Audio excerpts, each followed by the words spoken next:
Hello and welcome to the 15th story for Women's History Month.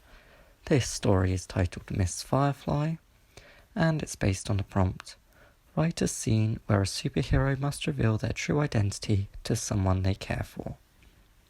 So let's get right into it. Busted, Damien shouted as he saw his sister Jennifer sneak in through her bedroom window at 3 a.m. Jennifer didn't know how to react. She closed her window behind her and took a step forward towards her brother. "I knew you weren't a superhero. You're a no-good thief, aren't you?" he accused. Jennifer smoothed out her costume and debated removing her mask. "I can explain." She raised her hands, showing they were empty. "I don't want you to say anything. Just stand there so I can take a photo of the once-respected Lady Firefly." Damien pulled out his phone. "I'm going to get so much for this." This Jennifer couldn't allow to happen.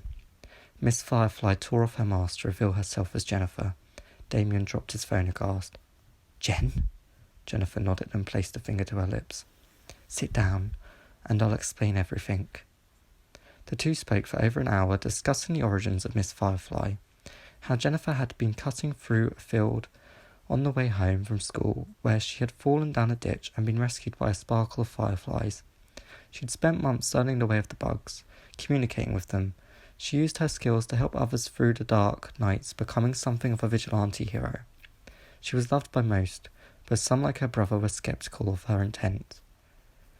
"So you sneak out every night to help people?" Jennifer nodded. "I can't believe I never put two and two together. I mean, your costume is trash. I should have been able to tell." Jennifer rolled her eyes. "It took me a week to make this," Damien snorted in response. "Shouldn't have wasted your time. Heaven knows you'd have done yourself better doing homework. Your grades are awful." Jennifer had to agree with that. It's not easy balancing schoolwork with staying up all night. Damien stood up abruptly. "Then stop doing it. The city doesn't need your help." Jennifer shook her head. "It does need me. There are so many people out there starving on the streets. The government aren't doing anything to help. They need a place to sleep, a place to eat. I can't just sit around and do nothing. My fireflies do more than lift their spirits. They guide them to shelter, to a place to eat. They make them less afraid of the dark." Damien took a seat back down and thought for a long moment. "You're right," he exclaimed. "I'm sorry. What you're doing is incredible. I guess I was just jealous. I wanted your fame, your power, but..." Damien rubbed his temples. "It's not a power, it's a skill," Jennifer corrected. "A skill anyone can learn." Damien raised an eyebrow. "You mean..." Jennifer nodded. "How about it? I could do with the help.